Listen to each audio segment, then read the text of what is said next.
Okay, Assalamualaikum warahmatullahi wabarakatuh. My name is Alif Imran bin Adamukti. My metro number is 2319107. So today I will be presenting about legal and ethical issue in Islamic finance. So I will be presenting about introduction to navigating and legal dimension in Islamic finance. We found 4 elements, which is first, ethical foundation, second, transaction guidelines, third, legal compliance, and last but not least is balance act. Okay, as example, ethical foundation, which is emphasize fairness and equity, while transaction guidelines is to avoid extreme gharar and mix. Okay, next, there are some arguments that we research, which is from two person, which is Adeyamo Latif Kayane 2012 and Johanna Pasanova 2016. Adeyamo argue about legal commitment to Sharia, which is aimed to reconcile financial operation with Sharia principle beyond riba and promoting honesty and transparency to the stakeholder. For Johanna, it argued about applying Sharia principle, which is consistency and religion highlighted in financial transaction, legal foundation, and ethical dimension, which include advocacy for equality and to pursue al-falah, which means salvation, happiness, and well-being. Okay, so the purpose that we get from our study is basically Islamic finance combines legal rule and ethical principle based on Islamic law, or we call it Sharia. Legally, it avoids interest based on transaction to promote fair wealth distribution. Ethically, it emphasizes justice, equality, and honesty for seeking general well-being. The integration of this legal and moral aspect forms a comprehensive framework guiding financial activities in line with Islamic value.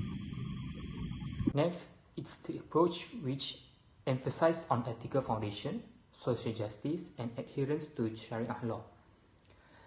The next, the exploration of how Islamic finance institutions contribute to wealth distribution and social justice.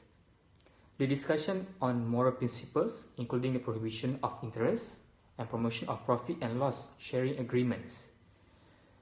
Next is the highlighting social obligation of Islamic banks, such as interest-free loans, funding for charitable cause. The analysis that its critique of modern Islamic finance, focusing on the conflict between formal compliance and true intent of Islamic law.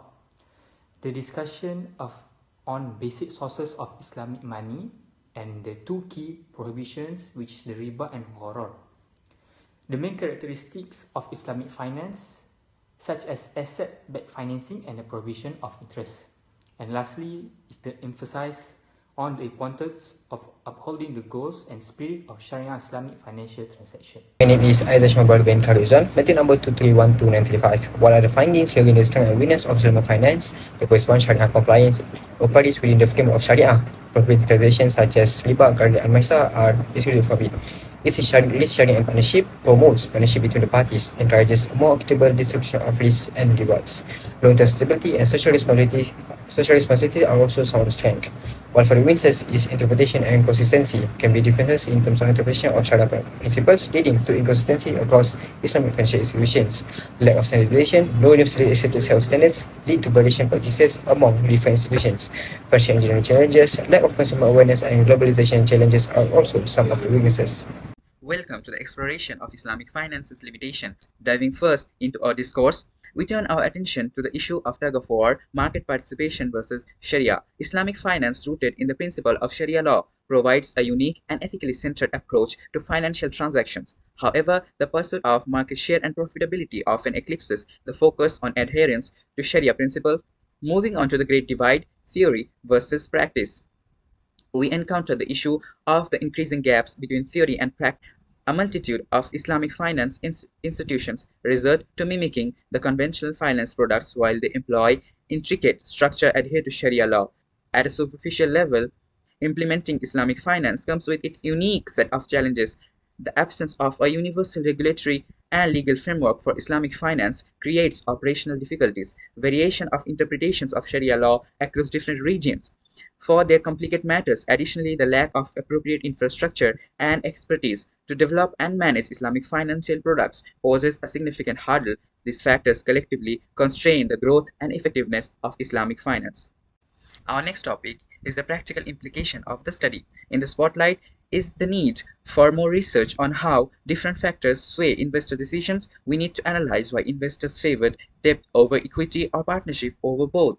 The influence of these instruments on investor behavior is a fascinating topic that is ripe for exploration. We talk about inclusivity, focusing on financial aspects for small, non-urban companies. We emphasize Islamic banks' potential and Muslim-majority countries. The world of Islamic finance is a labyrinth of fascinating insights and potential. It's a complex field deeply rooted in culture and human decision-making. The more we explore, the more we realize how vast the landscape of Islamic finance really is. So, in the simple term, Islamic finance follow a rule based on Sharia principle, focusing on morality and legal adherence. Protecting consumer involves clear communication and resolving disputes. Strong rules are needed to balance Islamic finance unique feature with the general legal needs. It stands out for avoiding forbidden activities and promoting social responsible investing. Success globally depends on collaboration between regulators. That's all from our group. Thank you.